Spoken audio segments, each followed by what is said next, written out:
Cette semaine, je découvre les magnifiques paysages du Bas-Saint-Laurent à motoneige, puis je poursuis la deuxième partie de mon road trip moto au Nouveau-Brunswick.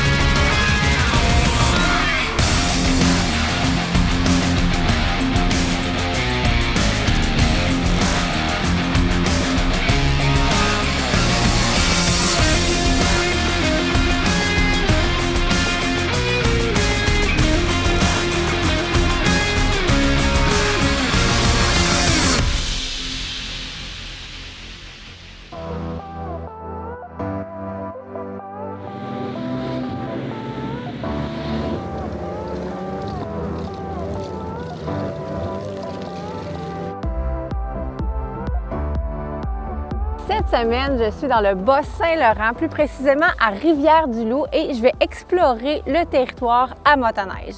Je suis arrivée hier soir à l'Hôtel Universel. On peut dire que c'est un hôtel vraiment avec une ambiance motoneige. Il y a des motoneiges partout, les camions avec des remorques, il y a même un garage chauffé. Pour vrai, c'est le paradis du motoneigiste. Et puis, je m'en vais explorer le territoire avec Johanna, qui est vice-présidente de l'Hôtel Universel ici. Donc, elle va me faire découvrir sa région et puis, on va apprendre à la connaître durant le trajet. Johanna, enchantée! Salut! C'est un plaisir d'être ici. Merci de nous accueillir dans ton bel hôtel. On sent l'ambiance motoneige. Travailler, moi, oui. là. Une grosse journée au bureau. Yes! On sent vraiment l'ambiance motoneige ici. Hein? Oui. Il y a beaucoup de motoneigistes qui viennent. Effectivement. Nous autres, janvier, février, on vit de ça. S'il n'y a pas de neige, c'est pas mal plus tranquille. Hein? Puis là, tu vas me faire découvrir ces beaux sentiers-là. Tu vas me montrer pourquoi les gens se déplacent jusqu'ici pour faire la motoneige. Tu vas voir, tu vas te capoter. Excellent! Bon, on est prêts? Yes! Allons-y!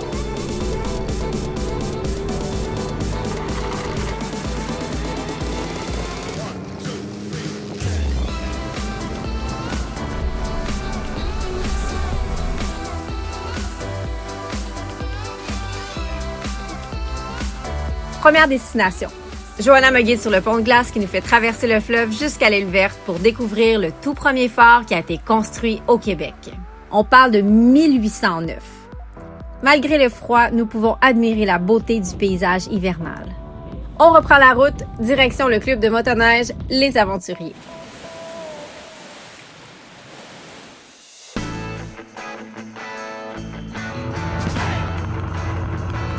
Comment est-ce que tu as commencé à faire de la motoneige, Johanna? Bien, au début, on en louait, mon père, puis ma tante. Puis, tu sais, c'était familial, beaucoup prenaient goût, puis on prenait goût. Puis là, bien, à un moment donné, au début de l'Hôtel Universel, quand mon père a acheté, il avait acheté une motoneige. Okay. Fait que, tu sais, on le suivait là-dedans. Fait que là, à un moment donné, on a décidé, tiens, on va se grayer en bon français. On fait le saut. C'est ça. Puis là, toi, habituellement, t'es plus passagère. Ouais.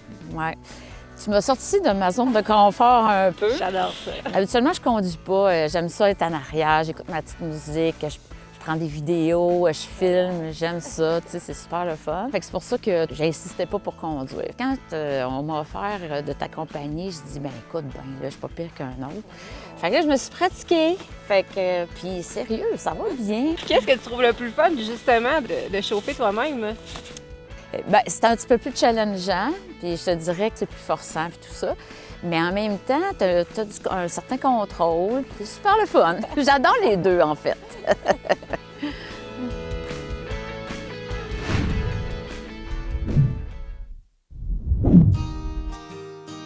La première partie de notre road trip, on était dans la région d'Edmundston. On a eu droit à un magnifique jardin botanique, des routes incroyables, un super beau pont couvert, de la tyrolienne, les chutes, un énorme pont ferroviaire et la cerise sur le Sunday, le centre Jolivier où est-ce qu'on a pu relaxer. On commence la deuxième partie de notre magnifique voyage dans la région de Restigouche. Donc, on va visiter un petit peu le village. Après ça, on va se rendre voir la gang du chalet Restigouche. Un magnifique endroit pour les passionnés de sport motorisé. Et on finit ça en beauté au Mont-Carleton. Coralie, prête à découvrir encore plus le Nouveau-Brunswick?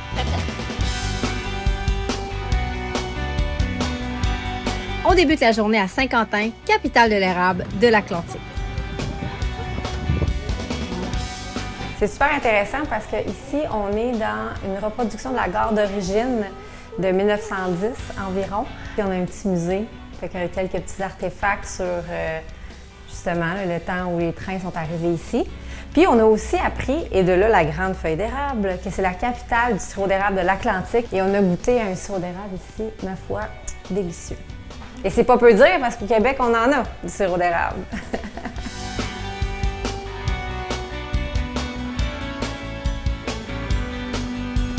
Une pause dîner au Jazza Bistro situé au golfe de Saint-Quentin. La beauté des assiettes n'a d'égal que la finesse des saveurs.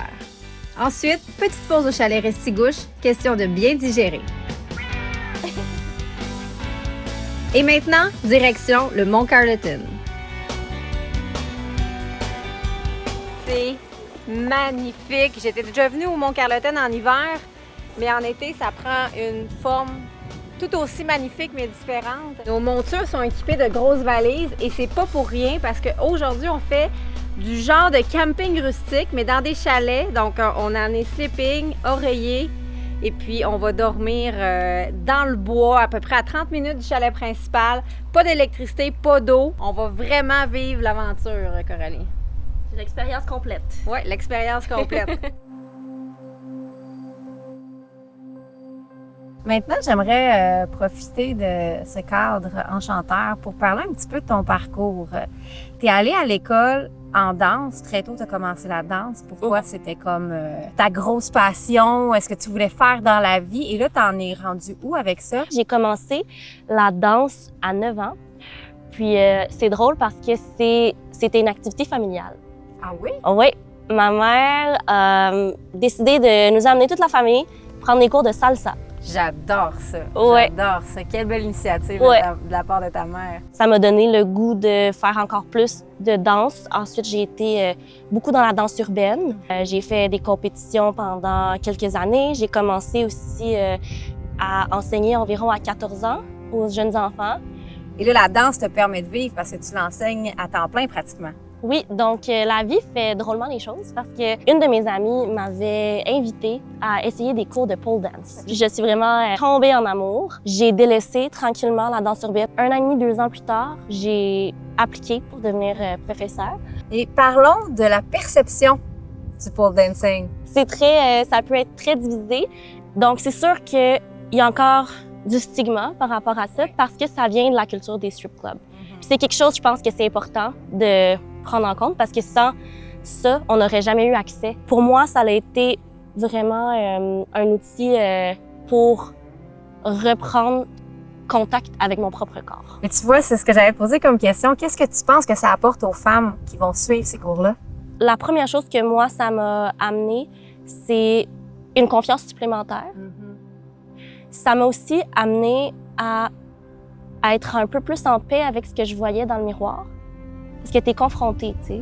Ah ben oui, parce qu'il y a comme un code vestimentaire aussi qui est Oui, très minimum parce que la peau doit toucher au pôle pour pouvoir faire les figures. exactement. Il faut la peau pour coller. Je pense qu'une des raisons pour laquelle j'aime autant ce que je fais aussi, c'est que dans mes cours, j'ai énormément d'élèves qui viennent me voir puis qui sont comme « Hey, ça m'a tellement aidé à me sentir mieux, ça m'a tellement aidé à me sentir forte. » Ça m'a aidé à me dire, si je suis capable de faire ça, je peux faire vraiment n'importe quoi. Puis je trouve que c'est une belle façon de célébrer comme notre féminité aussi. Effectivement. Parce qu'il faut la célébrer, cette célébrer, belle féminité-là. L'assumer, puis en prendre soin. Oui, aussi en prendre soin. J'adore ça. C'est très inspirant, Coralie. Tu es très inspirante. J'adore te découvrir au travers toutes tes passions. Tu te donnes à fond dans tout ce que tu entreprends, puis c'est vraiment beau à voir.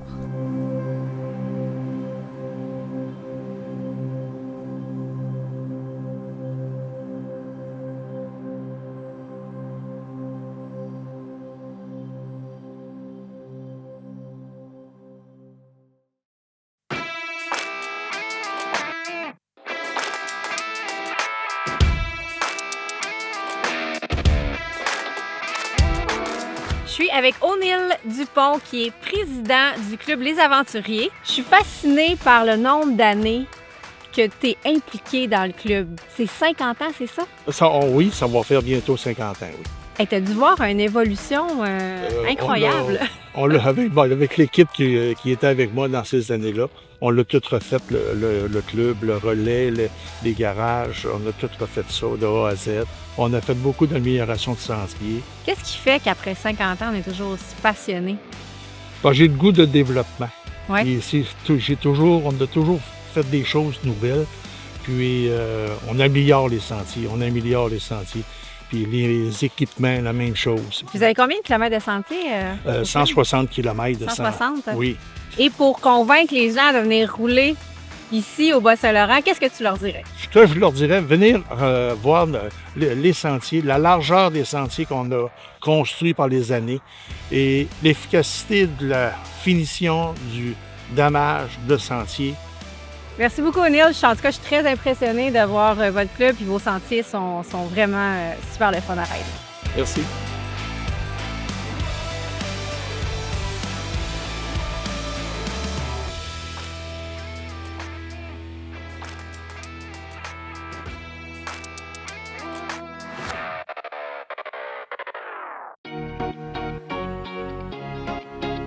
On reprend la route. Plusieurs kilomètres de sentiers nous attendent encore.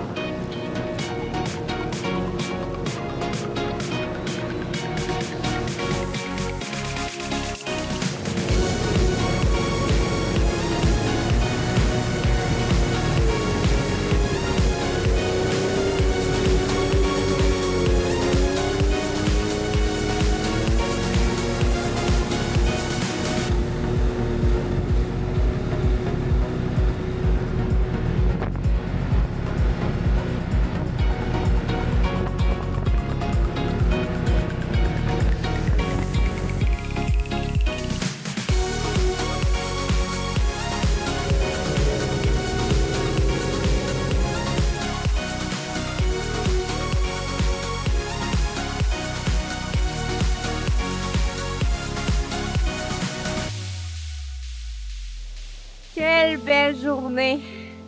En plus d'avoir passé une magnifique journée avec Johanna, là, on s'en va au spa.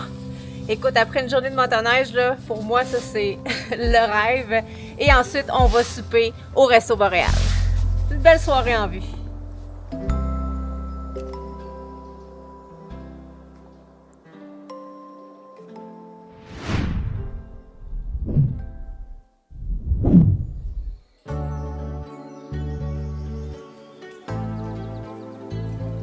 On a eu la chance de se réveiller au Mont Carleton. C'était tout simplement sublime. C'était très zen ce matin. Très zen. Le lac. Une belle surprise ce matin en se réveillant.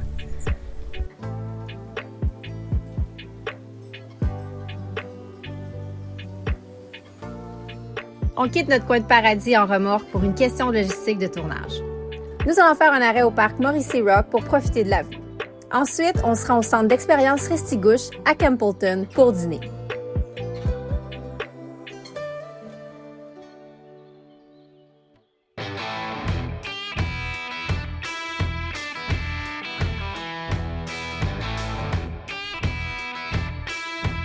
On a sorti les motos de sur la remorque et là, on est prête enfin à reprendre la route à 2 roues. Il nous reste un après-midi bien rempli ici. On va en profiter à fond parce que demain déjà, c'est la fin Coralie. On s'en va dans le coin de Dalhousie et après ça à Charlot. J'ai hâte de découvrir ces deux endroits-là.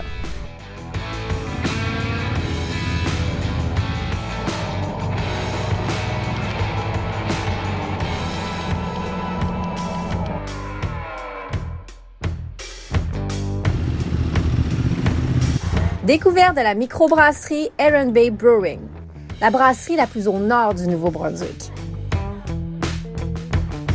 Ensuite, on s'est rendu à la pointe Incharan à Dalhousie pour finir l'après-midi, là où le fort offre une vue directe sur les montagnes et la baie. Après ça, on a visité les boutiques artisanales du coin. Puis on a terminé la journée en beauté au restaurant Le North End où des pizzas fait maison, cuites au feu de bois, nous attendaient.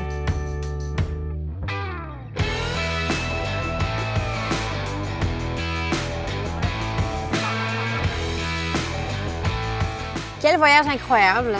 Ça s'est fini en beauté avec notre repas descendu des cieux. C'était bon, là! Merci pour ce beau 4 jours.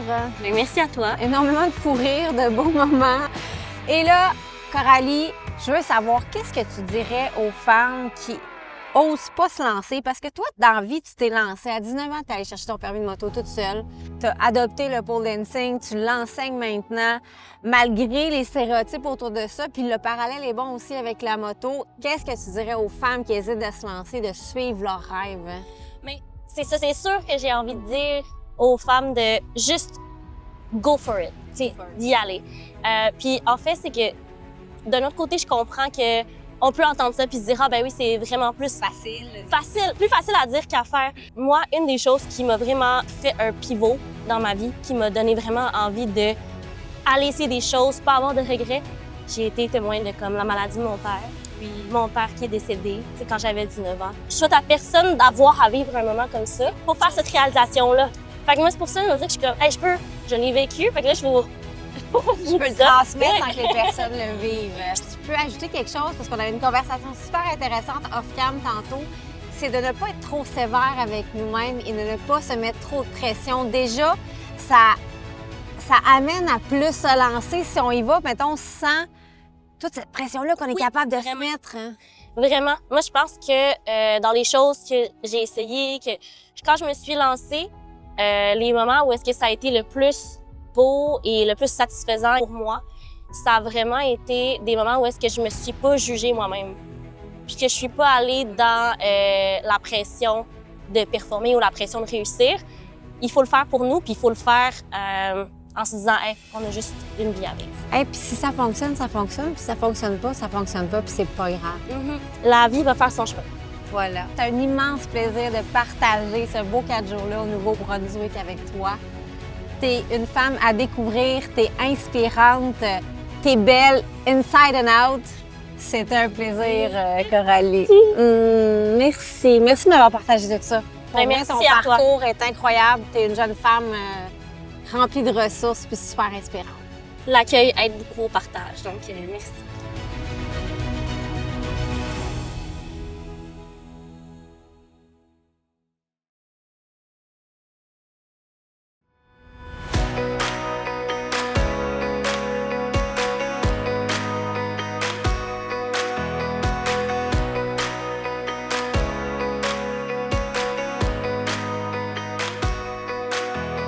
Quelle belle journée aujourd'hui dans les sentiers du Bas-Saint-Laurent. On peut dire que vous avez vraiment un mélange de tout. Hein? On a vu le fleuve, on est allé sur une île. Après ça, on est monté plus dans les terres où est-ce qu'il y avait les champs, la forêt. C'est vraiment un beau melting pot. Oui, puis on voit aussi tous les villages environnants. On est capable de goûter un peu à la région. Donc, c'est vraiment parfait. Moi, je pense qu'on a les plus beaux sentiers au monde. Je voulais te parler aussi de ton côté entrepreneurial. Tu es une entrepreneur. Ça reste encore un domaine non conventionnel où il y a de plus en plus de femmes, heureusement, mais ça a été longtemps dominé par les hommes. Un peu comme les sports motorisés, je trouve que le parallèle est intéressant. Et puis toi, tu as repris la business familiale. C'est ça? Oui, mon père est encore un peu là, il a 81 ans. Et ma fille qui s'en vient aussi. Donc, c'est vraiment une relève vraiment familiale. Mais au niveau de relève familiale, c'est plus que juste la famille, nous-mêmes, parce que on a plein d'employés qui sont là de longue date, puis que leurs enfants s'en viennent travailler avec nous aussi. Fait que c'est vraiment une belle histoire. Ouais, ça, c'est un beau signe de réussite, je trouve. Quand les parents amènent les enfants, c'est que vous avez réussi à créer quelque chose où les gens se sentent bien, se sentent appréciés. On est vraiment contents. On a vraiment une belle gang. Et puis, tu vas le voir à soir, le restaurant, au centre de santé. Tu vas voir, les gens, là, ils apprécient leur travail, puis ils mettent du cœur. Voilà. Comment tu trouves ça être une femme, justement, entrepreneur? Est-ce que tu as déjà senti qu'on te prenait moins au sérieux ou que c'était plus difficile? Oui? Totalement. Oui? Totalement. Puis je pense qu'il faut prendre sa place. Il faut la prendre comme il faut aussi. Il ne faut pas trop brusquer. Il faut s'affirmer. Qu'est-ce que tu dirais aux femmes qui hésitent à se lancer, qui ont qui ont peur ou qui se mettent elles-mêmes des barrières? Bien, il faut être prête, je pense. Il faut savoir dans quoi on s'embarque aussi. Il faut se préparer. Tout le monde est capable, peu importe le sexe. Le problème qu'on a souvent, c'est qu'on doute de soi. Je ne sais pas si c'est par culture ou par... J'ai aucune idée. On doute de soi, là, oui, comme exactement. tu l'as bien dit. Puis je trouve qu'on est des championnes à se mettre nos propres barrières. Oui. Plus que les gens autour de nous. Puis des fois, on relance ça sur les gens autour de nous, mais en fait, ça vient un peu Oui. de nous. Puis c'est simplement de faire le premier pas. Je pense qu'après ça, c'est le coup de se lancer. Parce Exact. qu'après ça, une fois qu'on est lancé... Faut pas douter. T'sais, on prend des décisions dans la vie. Peu importe qu'on soit un homme ou une femme, ça se peut que ce soit pas la bonne. C'est super bon. J'adore ça.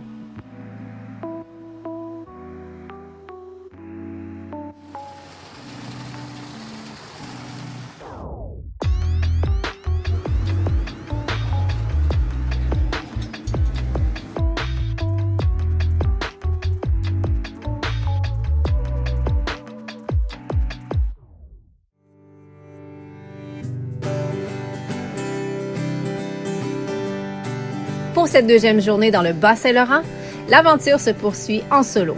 Johanna a dû composer avec une urgence. C'est ça la réalité d'une entrepreneur. Mais l'expédition continue. J'ai mon itinéraire en main avec l'application de la FCMQ e-motoneige qui est mon outil indispensable. Puis, bien, c'est pratique parce qu'on voit si on a besoin d'essence, sont où les stations d'essence, si on a froid, sont où les refuges, si on a faim, les restaurants, les hôtels, ainsi de suite. Donc, vraiment, l'application à avoir. Direction le lac Témiscouata. Ce qui me fascine ici, ce sont les passerelles. Elles sont tellement bien aménagées qu'on peut border le lac sur plusieurs kilomètres. C'est tout simplement grandiose. Un vrai privilège à l'état pur. On vient d'arriver à l'auberge de la gare à Cabano. C'est direct dans le sentier. Le bâtiment est super beau. Il y a la vieille motoneige en avant. J'adore ça. C'est vraiment aussi ça le plaisir de faire de la motoneige, à découvrir des petites places comme ça, que ce soit des restaurants ou encore les refuges ou les clubs de motoneige. Des beaux petits endroits comme ça, des beaux petits bijoux. Je suis avec Jérémy Bellard qui est agent communication et marketing chez Tourisme Bas-Saint-Laurent et il est là pour me parler de l'offre motoneige dans la région. Absolument. S'il y a une chose qu'on est bon au Bas-Saint-Laurent, c'est la capacité à accueillir plusieurs motoneigistes au courant de toute la saison. Parce qu'ici, non seulement la neige arrive tôt, mais Ouais. apporte tard aussi. Je veux parler de nos 1800 km de sentiers. C'est quand même impressionnant. Absolument, des sentiers qui sont reconnus partout dans la province Ouais. pour leur qualité. Merci aux bénévoles pour ça et aux 13 clubs de motoneigistes qui s'en occupent, qui font en sorte que la surfaceuse est passée presque quotidiennement et qui s'occupent de la signalisation.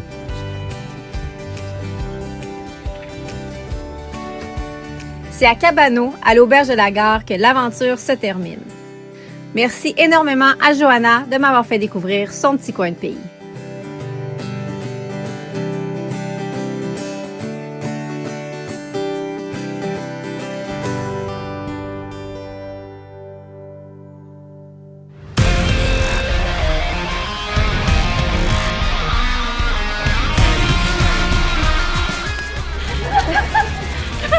Faites-le en gambadant. En gambadant? Ils sont gays, là.